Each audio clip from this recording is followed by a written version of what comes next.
Hello guys, स्वागत है आपका मेरे YouTube channel A smart education A to Z में। आज की वीडियो में हम वर्ग 7 के सुगम गणित के प्रश्नमाला 1D के सॉल्यूशन को देखेंगे।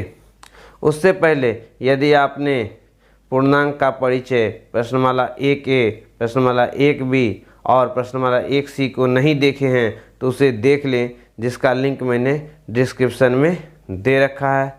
तो शुरू करते हैं अपने आज के वीडियो को, जो है प्रश्नमाला 1D। पहले नंबर के सवाल में कहा जा रहा है कि -21 से 52 कितना अधिक है। तो चलते हैं इसके सॉल्यूशन पे। सबसे पहले हम लोग क्या करेंगे, मानेंगे। माना कि -21 से 52 x अधिक है। तो कौन अधिक है? 52 अधिक है। कितना अधिक है? x अधिक है। किस से? -21 से। तो अगर हम -21 में x को जोड़ देंगे तो हम लोग को क्या प्राप्त होगा? 52 प्राप्त होगा। इम्प्लाइज दैट ये हमारा क्या हो जाएगा? x बराबर 52। -21 को एक पक्ष से दूसरे पक्ष में ले जाने पे हमारा क्या हो जाएगा? +21 हो जाएगा। इसीलिए x का जो मान है वह हमारा क्या हो जाएगा? ये हमारा हो जाएगा 73। अतः -21 से 52 73 अधिक है। अब हम लोग अगले नंबर के सवाल को देखेंगे। अगले नंबर के सवाल में कहा जा रहा है कि -61 और 72 के योगफल से -100 और 150 का योगफल कितना अधिक है। तो चलते हैं इसके सॉल्यूशन पे। माना कि -61 और 72 के योगफल से -100 और 150 का योगफल x अधिक है। तो हम लोग लिख सकते हैं क्या? -61 और 72 इन दोनों का योगफल, और क्या था? -100 और 150 का योगफल। तो कहा जा रहा है कि -61 और 72 का योगफल से -100 और 150 का योगफल क्या है? अधिक है। कितना अधिक है? x अधिक है। तो -61 और 72 में हम लोग x जोड़ देंगे तो ये क्या हो जाएंगे? दोनों बराबर हो जाएंगे। तो ये हमारा क्या हो गया? -61 + 72 = हमारा हो गया 11 + x। इम्प्लाइज दैट -100 + 150 तो ये हमारा हो गया 50। इम्प्लाइज दैट x बराबर क्या हो जाएगा हमारा? 50। और 11 को एक पक्ष से दूसरे पक्ष में ले जाने पर हमारा क्या हो जाएगा? -11 हो जाएगा। इसीलिए x का जो मान है वह हमारा क्या हो गया? 39। अतः -61 और 72 के योगफल से -100 और 150 का जो योगफल है वह 39 अधिक है। चलते हैं अब हम लोग एक के अगले नंबर के सवाल में। उसमें कहा जा रहा है कि -18 से -50 कितना छोटा है। तो चलते हैं इसके सॉल्यूशन पे। माना कि -18 से -50 x छोटा है, तो छोटा कौन है -50, बड़ा कौन है -18। तो हम लोग लिख सकते हैं -18 बराबर हमारा क्या हो जाएगा -50 प्लस x, इम्प्लाइज दैट ये हमारा हो गया -18, x के साथ -50 है, इसे इधर लाएंगे तो ये हमारा क्या हो जाएगा +50 हो जाएगा, इधर हमारा क्या बच जाएगा x बच जाएगा। इम्प्लाइज दैट -18 + 50 हमारा क्या हो जाएगा, एक माइनस में एक प्लस में है, तो हम लोग क्या करेंगे घटाएंगे। बड़ी संख्या 50 है, छोटी संख्या -18 है, 50 में से 18 घटाएंगे तो ये हमारा हो जाएगा 32 बराबर x। इसीलिए x का जो मान है वो हमारा क्या हो गया 32 हो गया। अतः -18 से -50 32 छोटा है।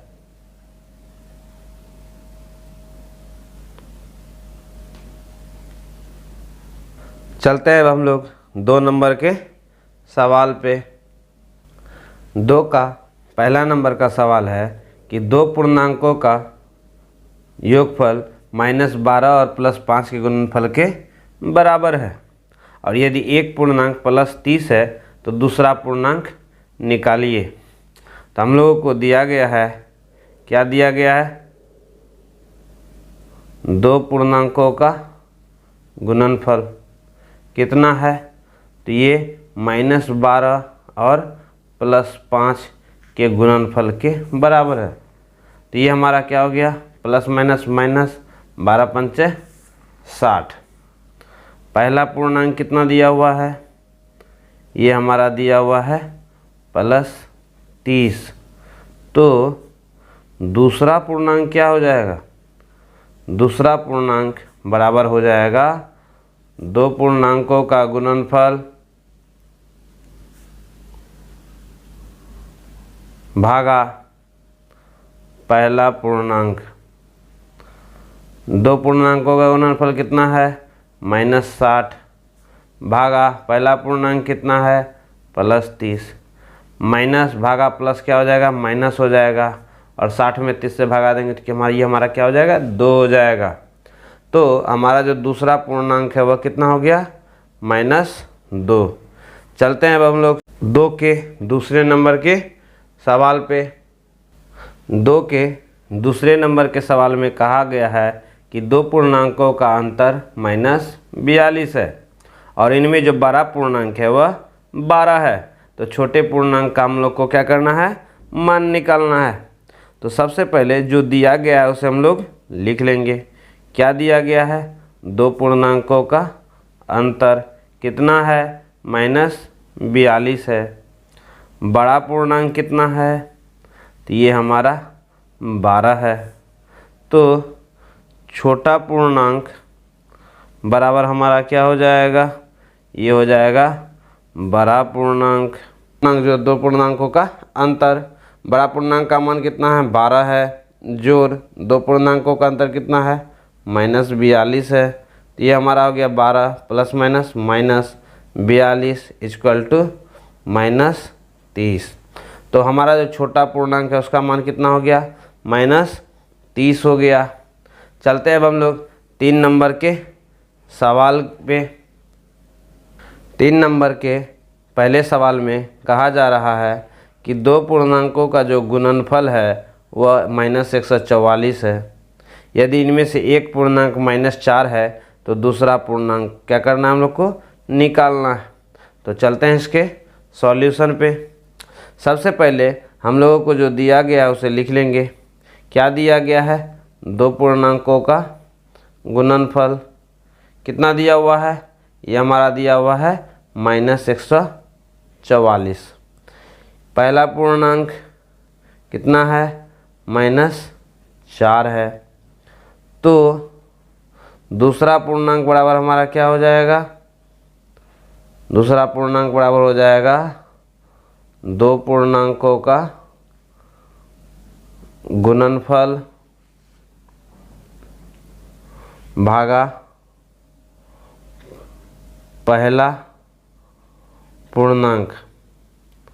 दो पूर्णांकों का गुणनफल कितना है? -144 है। भागा पहला पूर्णांक क्या है? -4 है। माइनस भागा माइनस क्या हो गया? प्लस हो गया।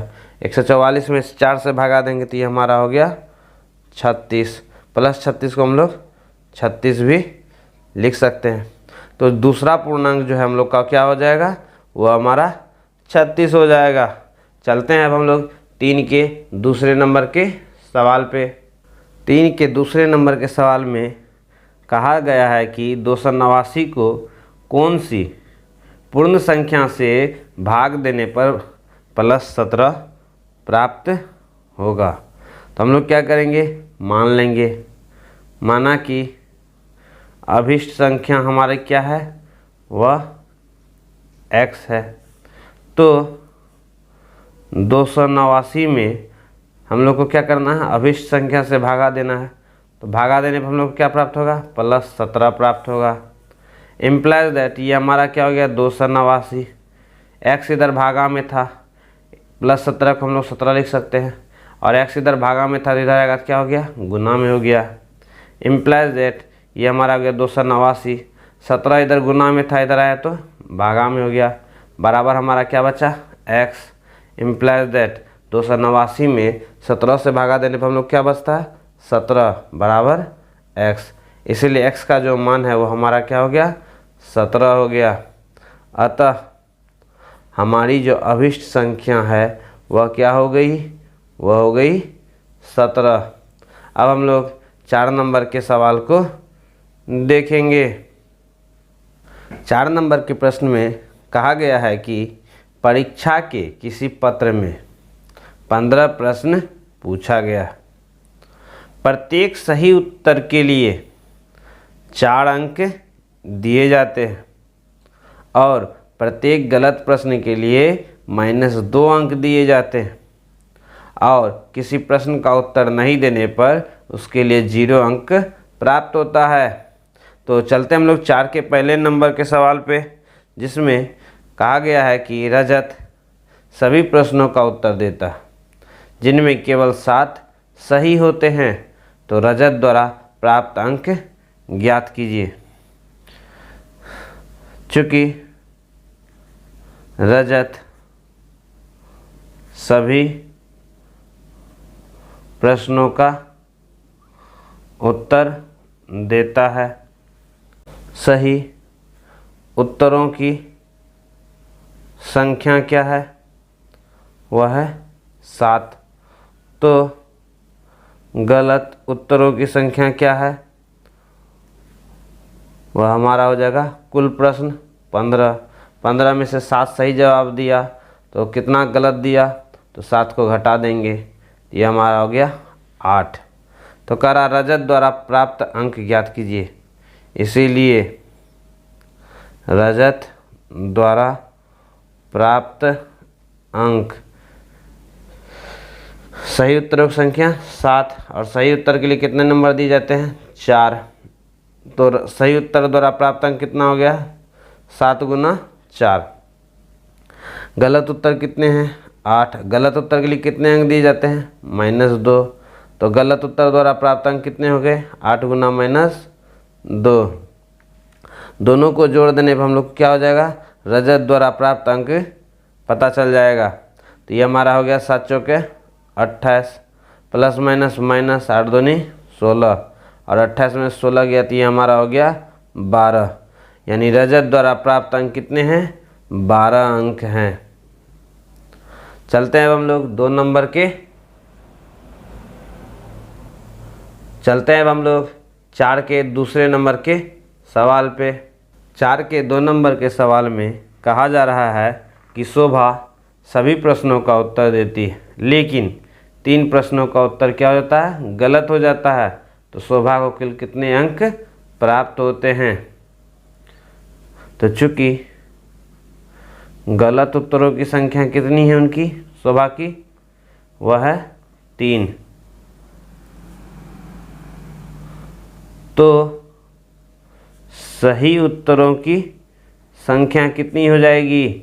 वह हो जाएगी हमारी कुल प्रश्न 15 घटा गलत प्रश्न की संख्या, गलत उत्तर की संख्या 3, तो 15 घटा 3 कितना हो गया? 12। यानी सही उत्तरों की संख्या कितनी है? 12। इसीलिए शोभा द्वारा प्राप्त कुल अंक कितने हो जाएंगे? ये हो जाएंगे, सही उत्तर के लिए कितने अंक उनको प्राप्त होंगे? तो सही उत्तर की संख्या है 12 गुना, एक सही उत्तर के लिए 4 अंक दिए जाते हैं, तो ये हो गए 12 गुना 4। अब हम लोग क्या करेंगे? गलत उत्तर के लिए प्राप्त अंक को इसमें जोड़ देंगे। गलत उत्तर कितने हैं? 3।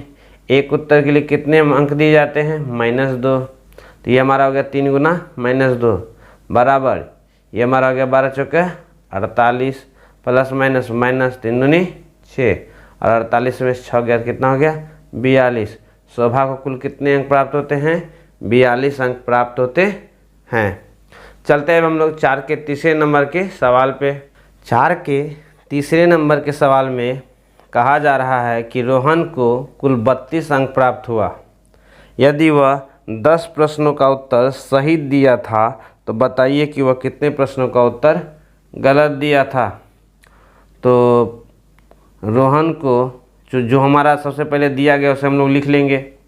रोहन को प्राप्त कुल अंक कितने हैं? ये हैं 32। सही उत्तरों की संख्या कितनी है? सही उत्तरों की संख्या ये है 10, माना कि गलत उत्तरों की संख्या कितनी है? x है। गलत उत्तरों की संख्या x है। तो चलते हैं हम लोग प्रश्न से। रोहन को प्राप्त कुल अंक बराबर कितना है? 32। और रोहन को कितना अंक प्राप्त होगा? तो चूंकि वह 10 प्रश्नों का सही उत्तर दिया था तो सही उत्तर के लिए उसको कितने अंक मिलेंगे? 10 गुना 4। और गलत उत्तर कितने दिए थे? x, तो गलत उत्तर के लिए इनको कितने अंक मिलेंगे? x गुना -2, और दोनों को जोड़ने पर हम लोग को क्या हो जाएगा? 32 हो जाएगा। तो ये हमारा हो गया 10 चौके 40 प्लस माइनस माइनस 2x बराबर 32। इम्प्लाइज दैट -2x क्या है? माइनस